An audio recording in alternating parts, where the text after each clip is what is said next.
Hello and welcome to Cargo People in Science Live here on LinkedIn, X, and YouTube, where we bring science out of the lab and explore the people, experiences, and stories behind it. I'm Francesca Brazzarotto, your host, and it's a great honor to introduce today's guest, Dr. John Cumbers. Hello, John. Welcome. Hi, Francesca. Good to see you. Thanks for having me. John has a rich background that began with studies in computer science and information engineering, followed by a master's in bioinformatics and a PhD in cell and molecular biology from Brown University. His career has taken him from research at NASA to founding SynBioBeta, a thriving global community of innovators, investors, and thought leaders, all dedicated to using synthetic biology to shape a more sustainable future. Through SynBioBeta, John has connected diverse voices to drive forward synthetic biology's impact across sectors like medicine, agriculture, and environmental sustainability. In addition to SynBioBeta, John is also the CEO of Biological Enlightenment Studios, a venture that sparks curiosity about molecular biology among young audiences, making complex science accessible and engaging. And we'll talk about that a bit later. Is also the author of a great book, What's Your Biostrategy? I would say co-author, actually. It's a fantastic book that compiles insights from 50 pioneers in the field, exploring how synthetic biology is set to disrupt virtually every industry. And I'm absolutely thrilled to dive into this sort of insights today with you. So welcome again, and thanks for being here. Absolutely. Looking forward to it. Excellent. So let's start with the basics. So if you could just start by giving us a brief overview of synthetic biology and your role as SynBioBeta, because there are so many terms around biotech these days, like biomimetics, genetic engineering, biomanufacturing. So if you can help clarify how they all fit together within synthetic biology, and how did you get first involved in this field? Happy to do that. About 13 years ago, this month actually, I started the SynBioBeta conference, and it was 150 people who met in Silicon Valley. And I was friends with somebody at a law firm, and they gave me a free room. And it was about, I don't know how much it was to come to it. It wasn't a lot of money to come to it, but we created this amazing community of entrepreneurs, CEOs, investors, which over the last 13 years has grown into the main annual trade show and conference for the synthetic biology industry.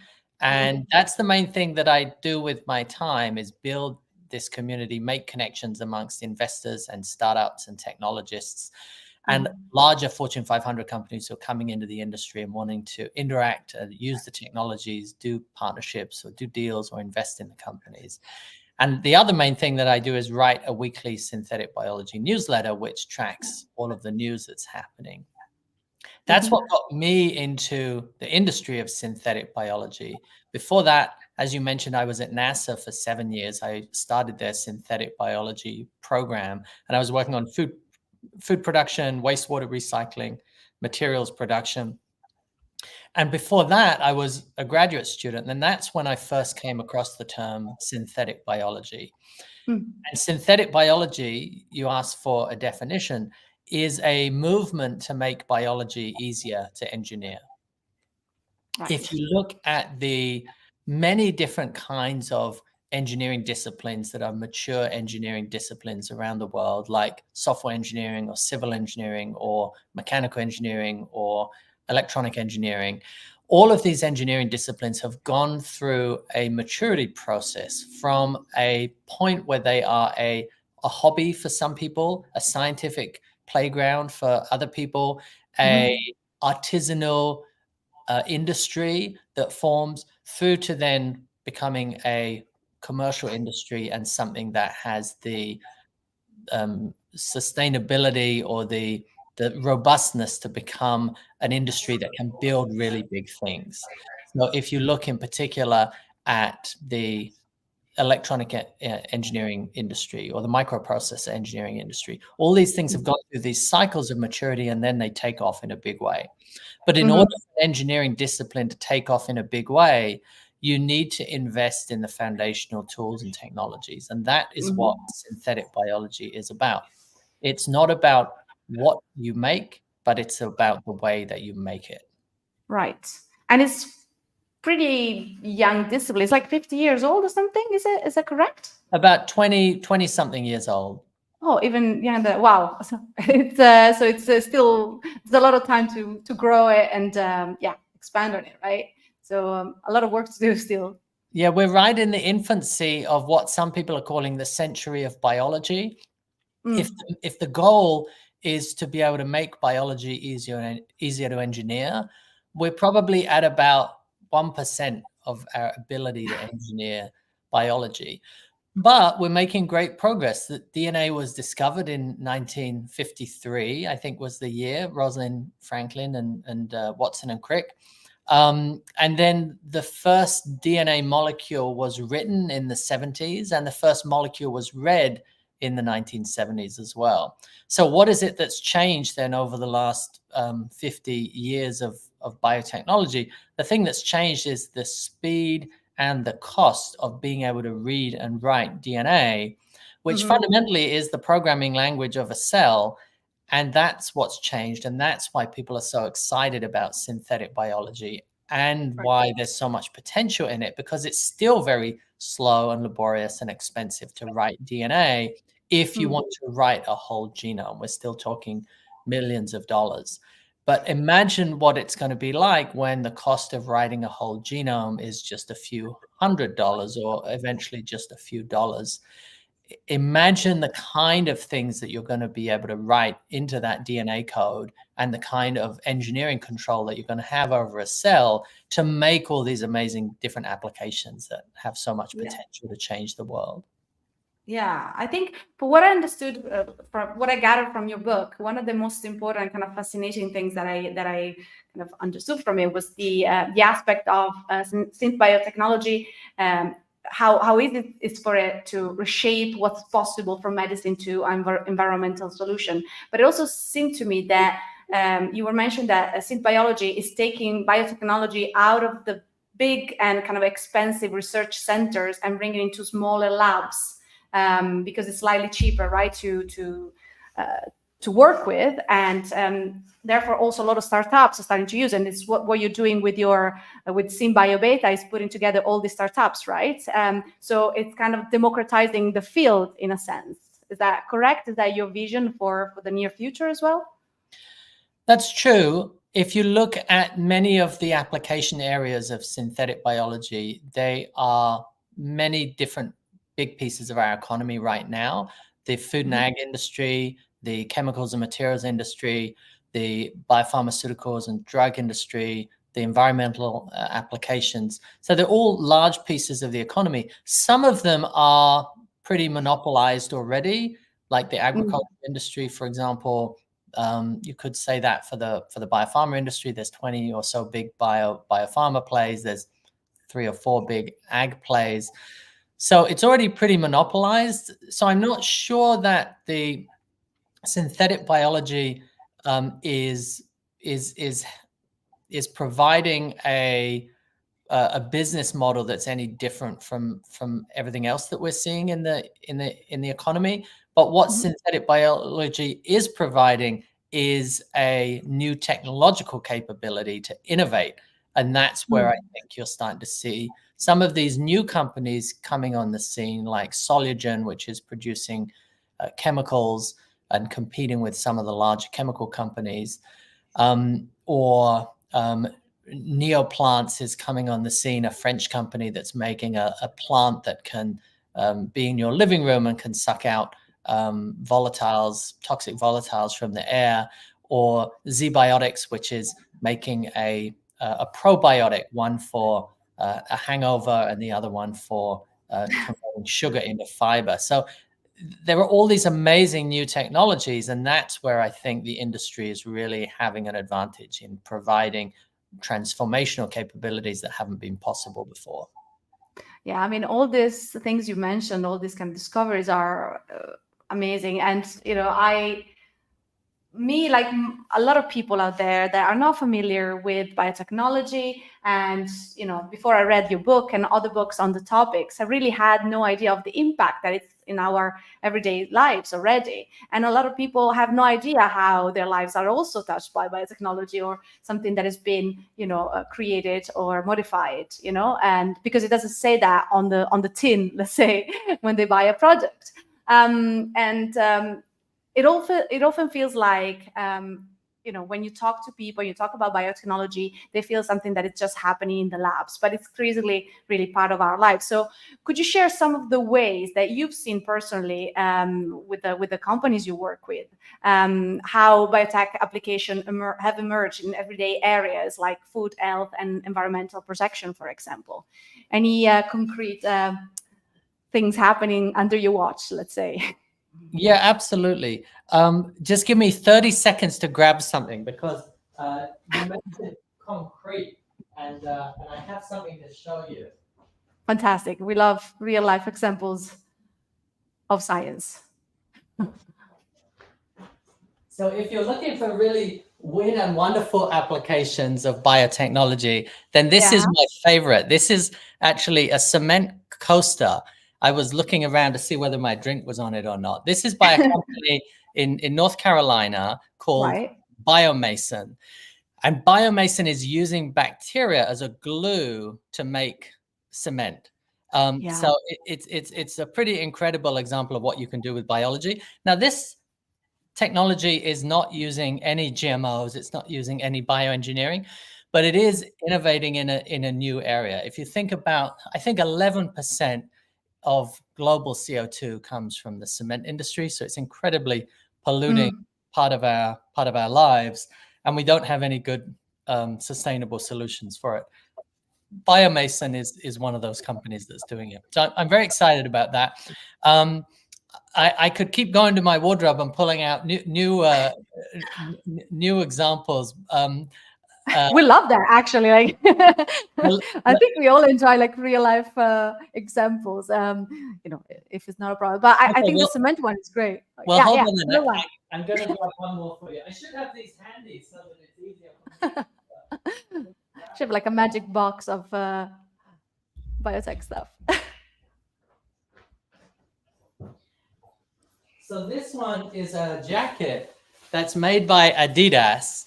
It's actually a pretty, so you can see the Adidas logo here. Yes. It's actually reversible, so it's a pretty, it's a pretty nice, colorful jacket. This one is made from CO2 emissions. So if you think about a steel mill and the production of steel, it's another incredibly polluting industry, but incredibly important industry. If we want steel and we want concrete, we've got to innovate at the core of it. So this company is called LanzaTech, and they are taking the CO2 that comes out of smokestacks from steel mills, and then they bubble that CO2 through a bioreactor, and it produces this this material that can then be used for anything from fabrics to cosmetics to other chemicals and materials. So this one in particular is ethylene, and Adidas put it in their jackets. There's another company that's working with them on putting it into their shoes. But the beauty of this is it's the circular bioeconomy. So it's a molecule of CO2 that's in the air, and it gets sucked, or rather, it's in the air. It would normally be in the air from the smokestack. This molecule gets sucked into the fermenter, into the bioreactor. The microbes then fix it into ethylene, and then it can be made into a consumer product. So there's just a range of everything from all these different companies, and those are just a couple in the materials space that I think are just fascinating. Really fascinating. And there are a lot of examples in your book and other books that I've been reading where they say, you don't know that a lot of things you're already using like every day, like your contact lenses solution, whatever, you think it's always the same, but actually it's being modified and you don't know about it because it's not written. So but those are really small things. And then you get to things like concrete and jackets, and I mean there's so much creativity into it. But let me give you, I was just looking around my desk to see what else I can grab you. and I actually have the ZBiotics product here. This one is called Sugar to Fiber Probiotic Drink. And For the hangover. no, this is not Oh. the hangover cure. Unfortunately, I've consumed all of that on a recent trip to Europe.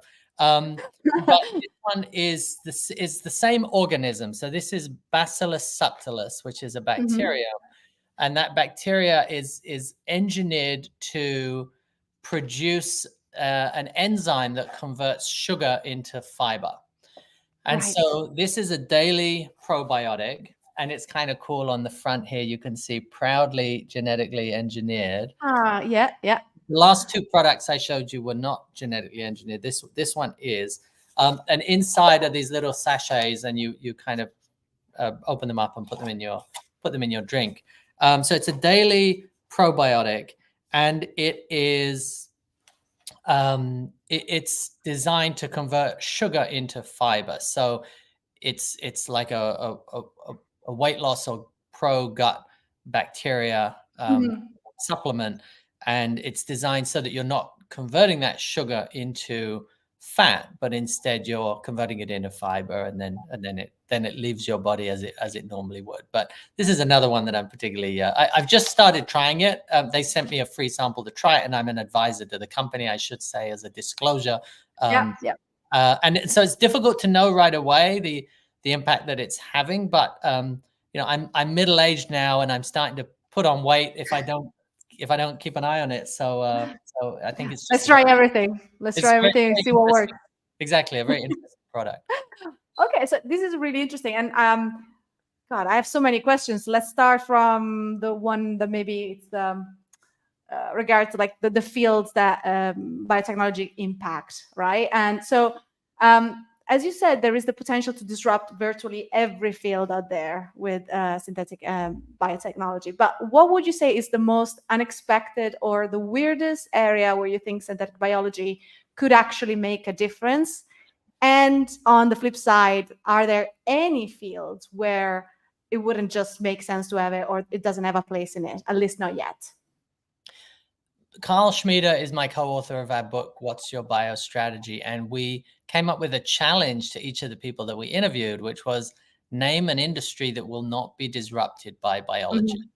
And we couldn't think of one. Somebody came up with architecture, and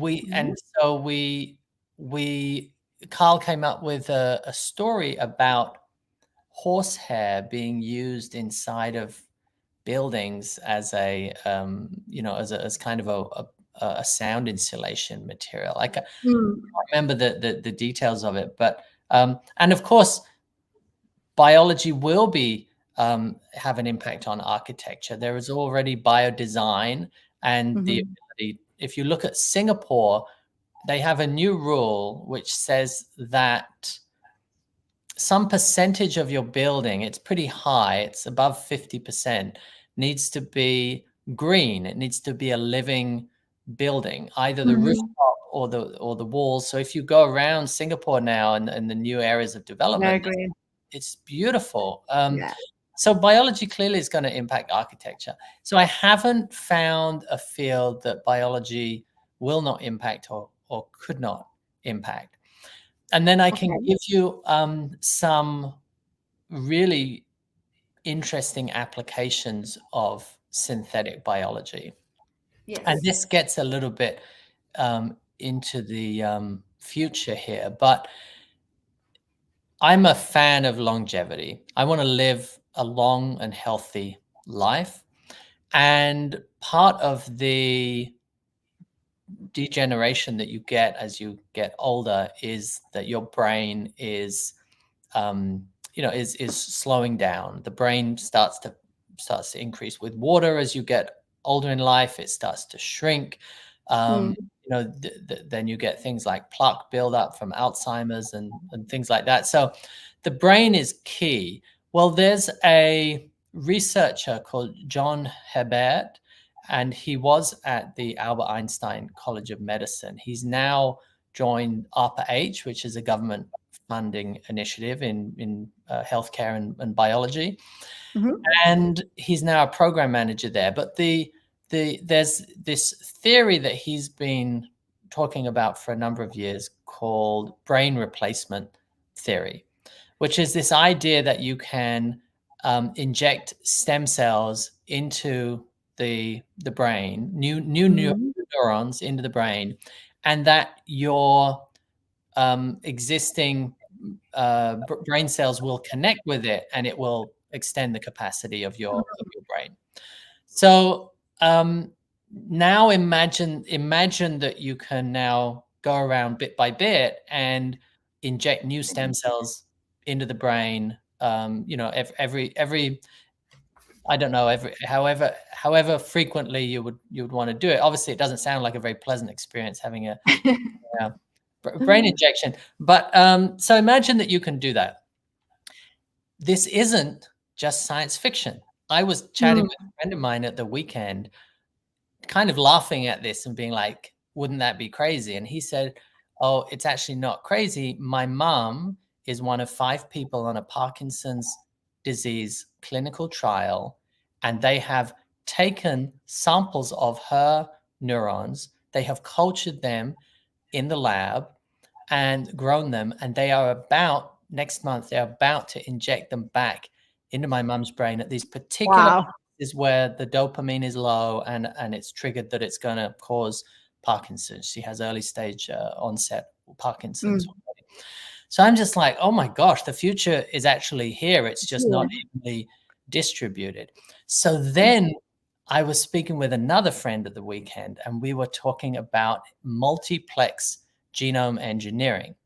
He was looking at intelligence, and he was looking at aging.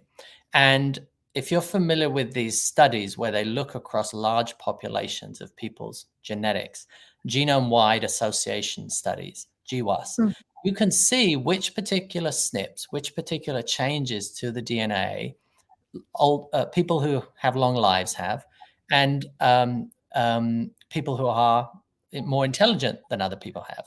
So you can look and see which genetic changes, just like you could see and sequence my genome and your genome and see what makes me a man and what makes you a woman, and you'd see the Y chromosome in me and the lack of the Y chromosome in you. You can do the same for things like intelligence. You can do the same for longevity.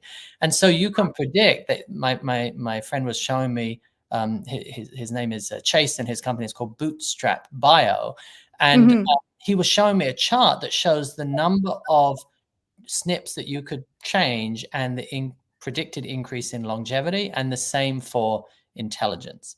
And so you can imagine now going into those new cells that are about to be injected into the Parkinson's patient, and the patient is sitting at the doctor's office and handed a brochure, and it says, well, which new neurons would you like, madam?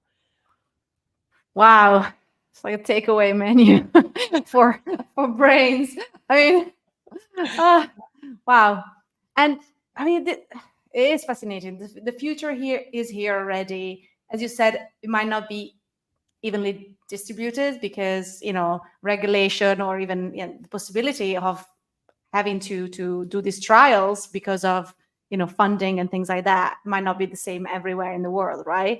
May I ask, from the kind of the point of view of ethics and things like that, when you are dealing with this sort of technologies and, kind of trials and things like that, do you bring ethicists to the table? Do you bring philosophers, or it's really just a scientist's world where it's just science, science, science?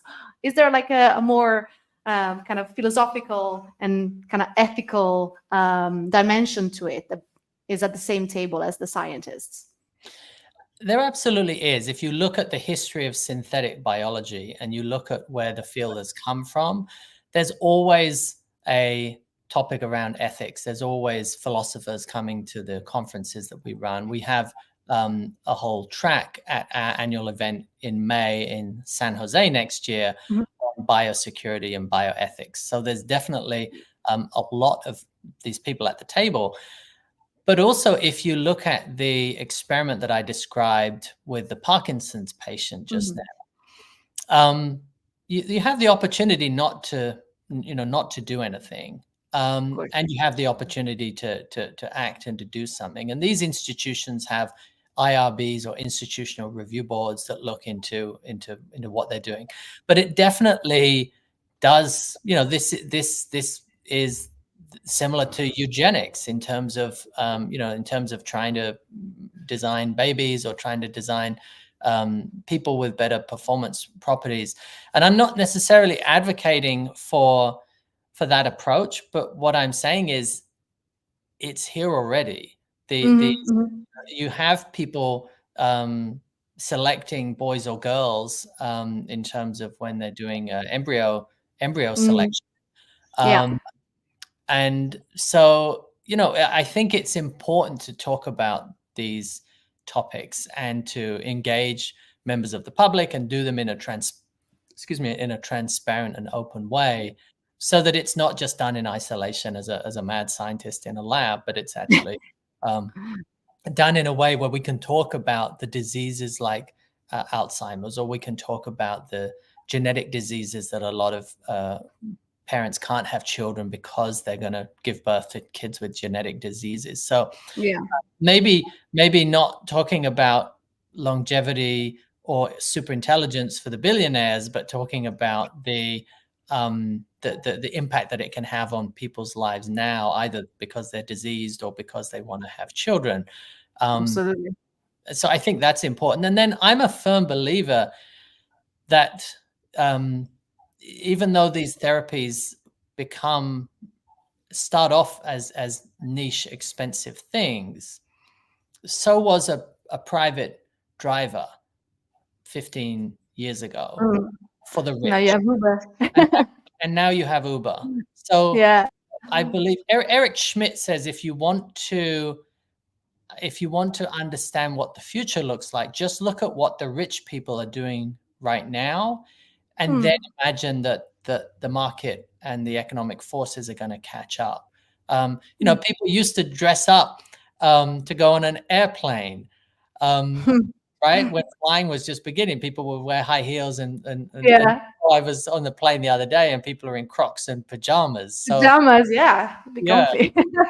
Exactly. Yeah, absolutely. Now, and I think the public perception, like going back to the fact that that is also very important. And you were talking, you are within that environment, and yet you just heard about what they're doing with this type of with the trial for Parkinson's. So and you're within that environment, so people outside of it might not even heard about this ever and think that we are way behind where we should when it comes to this sort of treatment. So I think public exposure in a clear way, in a transparent way, is very, very important. Also to fight that bias that seems to be around things happening in labs and behind curtains, let's say. And I will want to go back to that a little later on when we talk about public engagement. Just to touch back to the kind of creativity behind the research and the things you were showing me earlier. In your book, you include an interview with Dr. Pierre Monson. And he emphasizes the need for more blue sky research, which is a term I really, really love. So we're talking about scientific exploration without immediate commercial pressures. So here at Carger, we are in publishing, obviously, and we see many, many researchers under constant pressure to publish quickly, driven by grant schemes, evaluation systems that prioritize quantity of research article published over depth of research.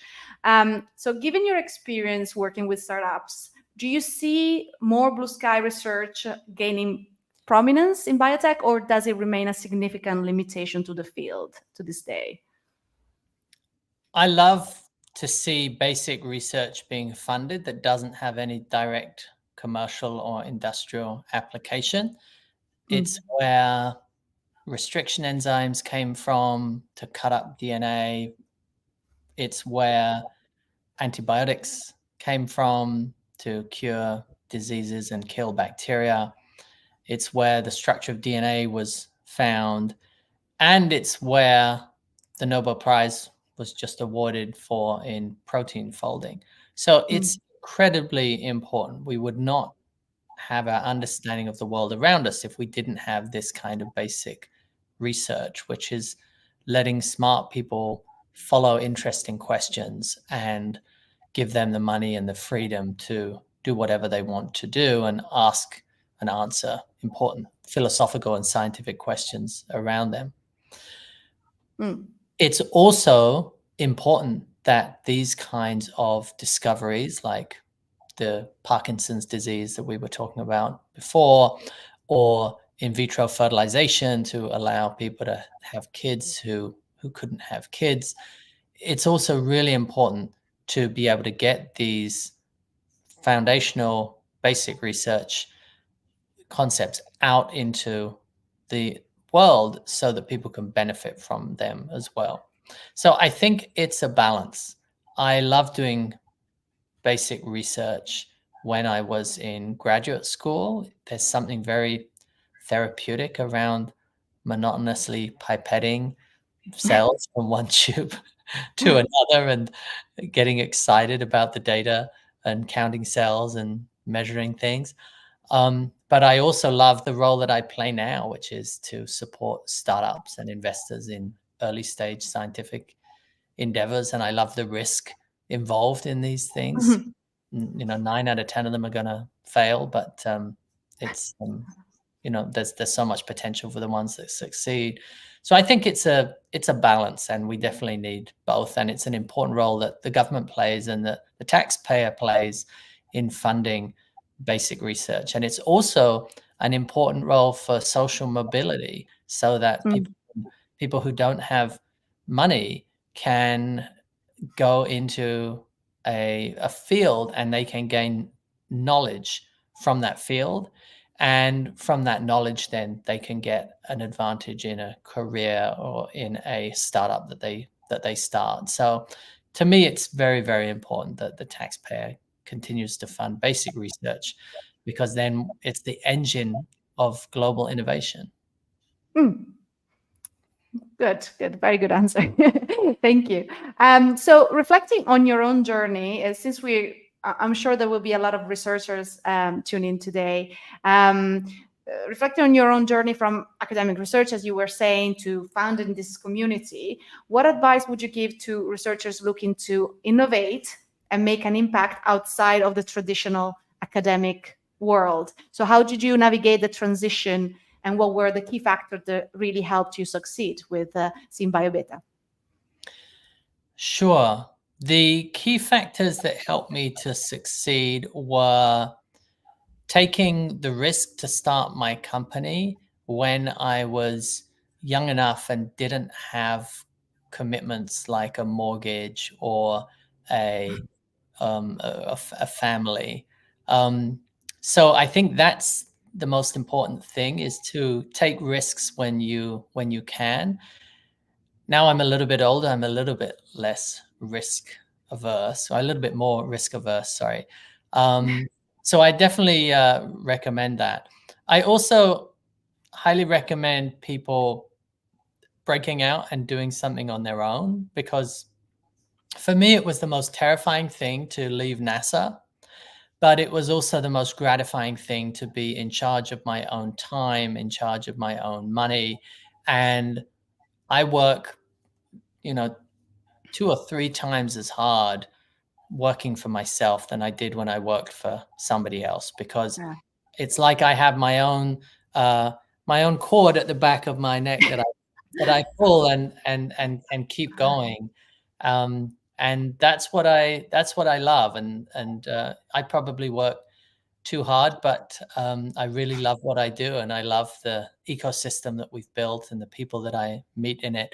And until a couple of weeks ago, I was not interested in brain rejuvenation and treatments for Parkinson's disease and injections of stem cells, but my curiosity in my brain takes me into these new places. And so I would encourage people to follow their curiosity in terms of the ideas that they want to pursue, whether that's in basic research and publishing, or whether that's in academia or in industry. I think that there's so much opportunity out there, particularly at these cutting edge fields, right at the edge of knowledge. And it's just a very exciting time to be alive. Yeah, I really love that, following your curiosity. I think that's one of the best tips you can give when somebody feels like they don't know where they fit. Well, you might have found your niche. You might have found the place to be. Richard Feynman, the famous physicist from Caltech, has a wonderful quote, which I have in my calendar, and it pops up every 4 months. And I am reminded to tell my kids this quote. And Richard Feynman is one of the greatest science communicators out there. And he says, don't worry about what you want to do with your life. Just do stuff, try stuff, and fall in love with it. Nobody ever figures it out, and it doesn't matter. Good point. Oh, yes, yes. Thanks for sharing this. I'm sure it will resonate with many people. It does with me. So thank you. Very good point. All right. So moving back to the research field a little bit, just because I see there are many researchers that tune in from everywhere: India, Brazil, Kenya. So thank you all for joining us today. I want to go back to open science, because that's a big topic nowadays, especially for publishers everywhere, researchers everywhere. And your book highlights how tools and technology are slowly democratizing biotechnology. You feature a conversation with Paul Freeman, I think, that discussing open plants, and then there is something from Drew Endy talking about biobricks. And this initiative seems to exemplify how open science can accelerate innovation through share protocols, genetic resources, and collaborative approaches. So given that the cost reduction and accessibility are making biotech available to researchers, students, even artists worldwide, so everywhere, even developing countries and so on. How do you see these open science practices transforming synthetic biology innovation? Do you see that when it comes to the people you work with or you network with? Do you hear about open science and open access at all? I do, because nearly all of the synthetic biology community has come from academia at some point, either doing an undergrad or a master's or a PhD. And although we all care about getting these technologies out into the world, we care about doing it in a fashion that's going to float all boats and is going to create great potential in terms of the applications for everybody out there. So many people come from a very humanistic point of view in terms of this technology and what it can be used for.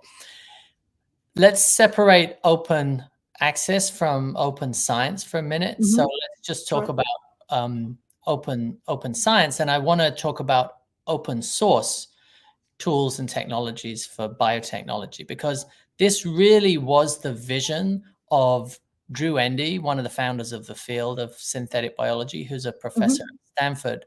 And he envisioned that we could have this pre-competitive layer of genetic parts, ribosome binding sites and promoters and coding regions, and that we shouldn't patent this whole system of parts, of biological parts, and that there should be this layer that is open and free for everybody to use without worries about intellectual property, without worries about patents. And that's really what iGEM turned into, which is the International Genetically Engineered Machines Competition. And I was there in Paris just a week ago, and they have their annual expo there where over 4,500 students come and present their work. They have a competition and they present their work and they compete to win. And it's built on this idea of this open parts library that everybody shares and everybody contributes to. That was the vision. The reality is that it's very difficult to create standardized parts. It's very difficult to think about a framework for open source biology. But if you go to the BioBricks Foundation website, you can see a number Mhm. of initiatives like the Free Genes Project, which are designed to do that. But the interesting thing that's happening now, particularly about gene and genome design, is the advent of AI tools for designing Mhm. genes and genomes, because this concept of these standardized parts may become irrelevant if you're just asking a large language model to design your genome for you. And we Right. are, I have on good authority, about 2 months away from being able to do that with some small viral genomes. So it's this again, this stuff is coming, and it's coming real quickly. So I think we're going to be thinking through, what does that mean for synthetic biology? What does that mean for the standardization of molecular parts? What does that mean for whole genome design? We have a whole track at the conference in May on synthetic biology and AI. We have Mm. speakers coming, such as Brian He from Stanford, who works particularly on large language models for genome design, is going to be speaking at the event. And we have actually Drew Endy, who I just mentioned, one of the founders of the field, doing a Mhm. fireside chat with Kevin Scott, who's the CTO of Microsoft, who also is Wow. investing big into AI and biology. So it's an ecosystem, and I hope that we're able to grow it and create this pre-competitive layer for people to engineer at, and this application stack on top where people can earn a lot of money and file patents and get Mhm. products out into the marketplace. So I think it's a bit of, we need a bit of both, particularly around the biological parts, in order to make this future vision a reality. Right. Thank you. And for anybody interested in this event, it will be in May, and they can find more information on the SynBioBeta website. Correct? Exactly. Yeah. SynBioBeta.com, and you can sign up for the newsletter, and you can see about the event. It's going to be at the San Jose Convention Center, May 6th through 9th. And I hope that you can come. Maybe you could interview some other people at the event. That'd be great. That'd be Yeah. great. I'm gonna ask my colleagues, guys, take notes for the dates. I'm free. I think um, that'd be great. Yes. So I wanted to circle back to the part about public engagement and science communication, because as you were mentioning earlier, we're talking about taxpayer money. We're talking about it for research. We're talking about kind of what people get to see, the transparency of how we share the information, the open source, where people can also have a look at what's going on with the data, and tools that are available basically to everybody in some cases. So for scientists and research in general, there's always to be this need to communicate with the public. And when it comes to biotech, I feel, by looking around, talking to other people, etc., there's always seemed to be a very strong bias in favor of what's natural versus what it's made in the lab, right? So there seems to be, oh, you're talking about modified engineered food or modified food, and they'd be like, oh no, God, no, we just want natural. But from what I've read and heard, biotech could actually play a very crucial role in supporting and even enhancing nature, right? So given these perceptions, what strategies do you find most effective for engaging communities and helping the public better understand synthetic biology and its potential benefits? I think that this touches on a new company that I started just in January, which is called Lee's Lab. And it's part of a broader animation studio called the Biological Enlightenment Studio. And Mhm. I called it the Biological Enlightenment Studio because I believe that there are certain people who understand what's going on inside of a cell, or at least have a framework in terms of a model of how a gene relates to a protein. And there are other people who are in the dark ages about what's going on. And Mhm. it's probably about 1 in 10 is my guess. 10% of people have a good understanding or a decent understanding of what's going on inside of a cell, and 90% don't. But it's that's not clear. We haven't studied it. That's one thing that we're looking at doing. But this is the new company designed to change that. It's called Lee's Lab, and this is a little girl called Lee. Really cute. Science, thank you. Science faction for curious kids. She's based off of my my daughter, and it's set in the Borneo jungle. And what you can see her holding is a luciferase enzyme, and that luciferase enzyme is the enzyme that fireflies use to light up at night. Mm-hmm. So the goal is to be able to come up with stories and characters as captivating as those of Buzz Lightyear and Toy Story, but to be able to tell the century of biology through animations and stories, and to visualize what's going on inside of a cell. If you think about a gene and a protein and how they relate to each other, there are biological animations out there. And one of the animators who's an advisor to our company is called Drew Berry, and he's at the Weihai Institute in Australia.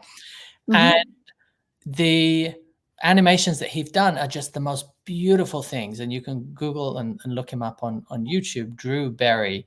And what we want to do is take those amazing molecular animations that show what is DNA, RNA, proteins, enzymes, tRNAs, polymerases, ribosomes, all of this jargon, and we want to visualize it, and we want to make it look beautiful, and we want to wrap stories around it and songs so that your kids and my kids are singing along to these things at home, and they've got better educational content to watch on YouTube. Ah, that's great. And you call it science faction, right? Exactly. Which is really cute. I really like it. So as biotech becomes increasingly integral to our lives, do you see education evolving to reflect this, especially with kids? You have kids, but do you think it's going to be some part of what is being taught in schools, or, as a basic? I hope so. And we're already seeing that at the iGEM competition this year. There were over 400 teams that were present, but 130 of those teams were from high schools. Huh. So you're already seeing, hands-on genetic engineering taking place in high schools. I live here in the Bay Area in California, and at my daughter's high school, the people who are teaching her science have come from the biotech industry. So they've decided on a career change, at least my daughter's science teacher right now, gone from industry into being a high school teacher. Other places in the country are not as lucky as us to have this glut of well-educated biologists around to be able to teach our kids. Right. But as I said before, things change, and we're growing the number of people who are bioliterate, and we're increasing the number of people who are learning about it. So I think it bodes well for the future.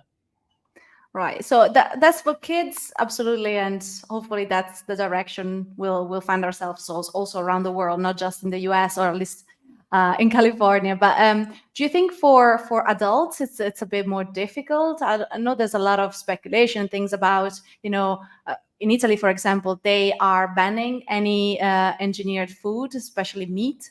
And there's a lot of political stuff around it. People are using it as a weapon to say, we just care for,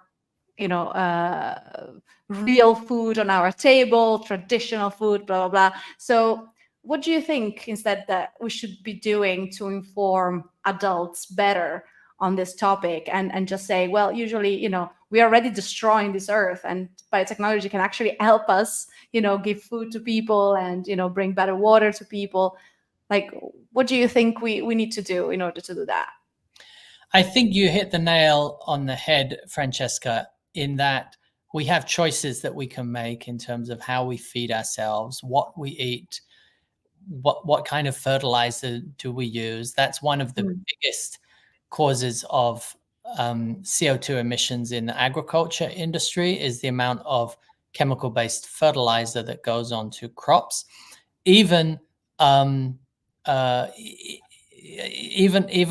organic crops and organic fertilizers create runoff, and you see these dead zones in the ocean where there's just too much fertilizer going into one place, and it kills all life because of the nitrogen overload in the water.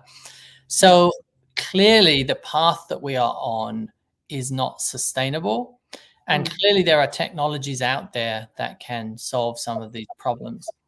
Now, I do think that the cultivated meat ban in Italy and in Florida, and there was another state that I think it moved to as well.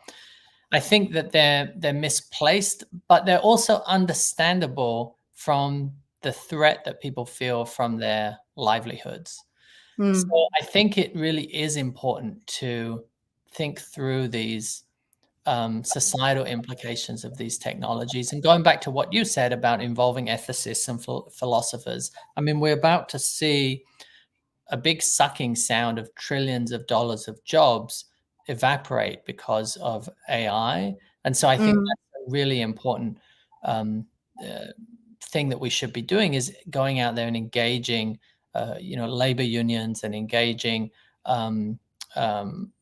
society about the different technologies and the impact that they're going to have, but also laying out the potential opportunity for new jobs to be created.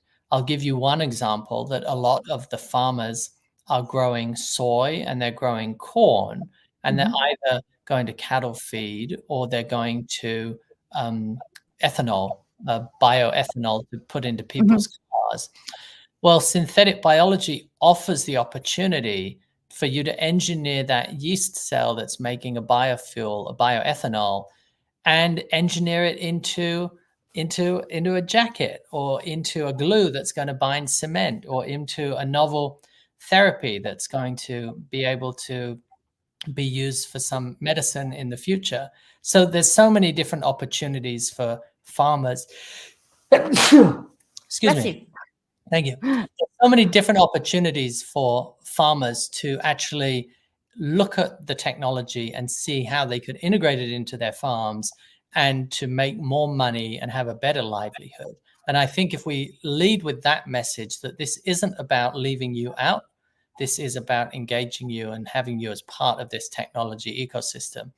If we lead with that message, I think we'll have a much easier time of integrating these technologies into society. That's a great point. I think people are always scared of what they don't know, and it feels like they are attacked from every side. They say, "Oh, now there is AI stealing my job. Now they don't want me to eat real food. Now this and that," and they don't understand what actually is going on around that. And I think, more clarity from the top and from scientists or anybody involved in those changes should be what is needed to get rid a list of partially of that fear, make things a bit easier for them, for everybody to understand, really. So yeah, absolutely good point. But I have one. We're close to the end of the episode, and I know the time has really flown. So thank you so much for all these interesting point of views and your answers, and for showing off all these gadgets you have, inventions.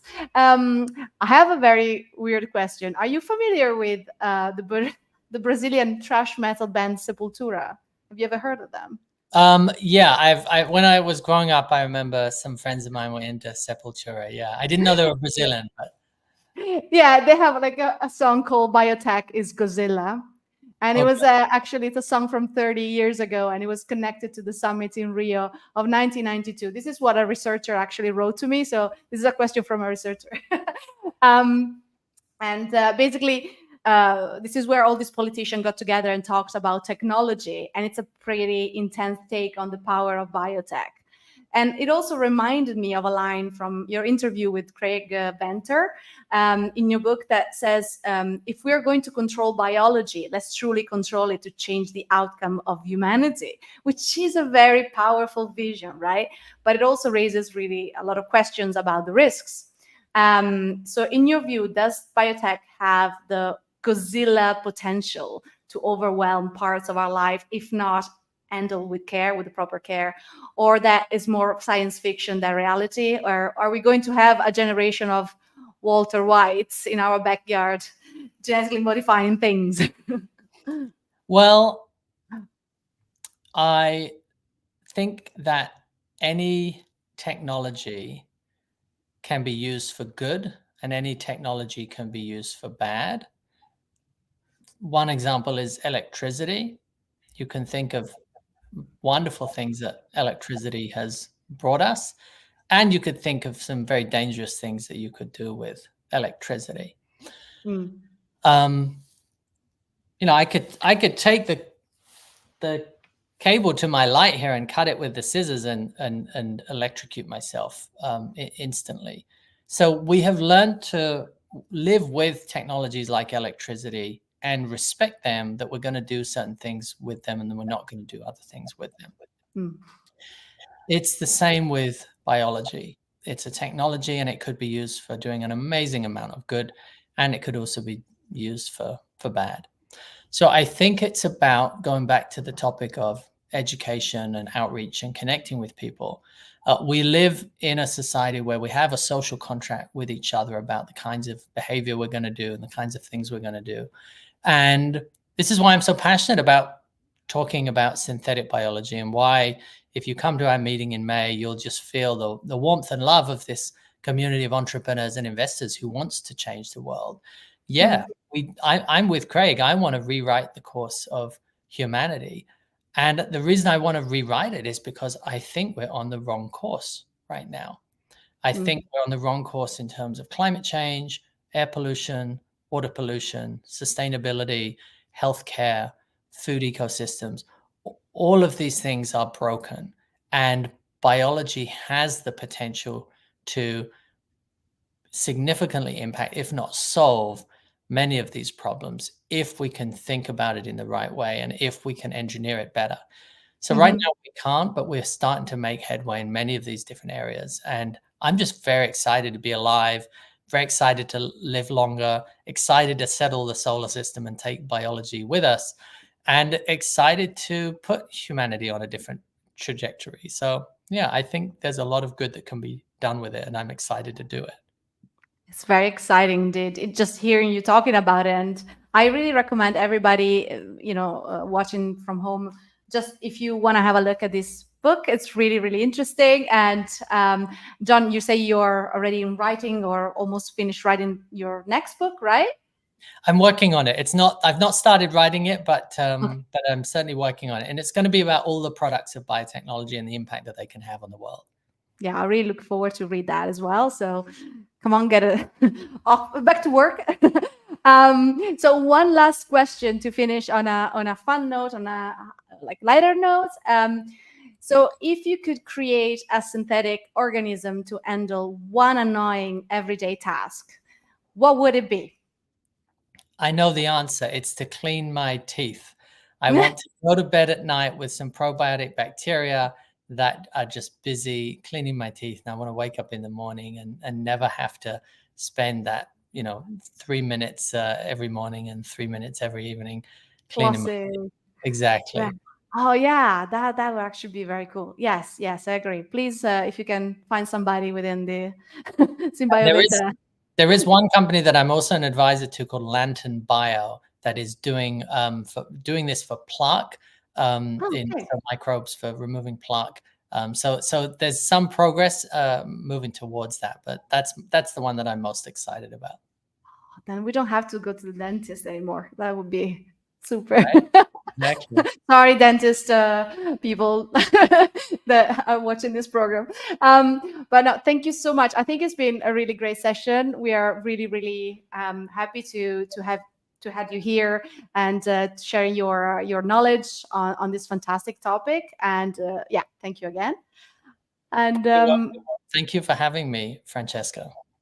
And thank you so much for being with us today, all of you that tune in from home. It's been a real pleasure. And please don't miss our next People and Science Live on the 10th of December, when I'll be talking about the men behind the Nobel Prize and the impact of immunology with Dr. Jules Hoffman. So a big one as well for the end of the year. Thanks again, and see you all soon. Thanks, everybody. Bye-bye now. Bye. Bye-bye.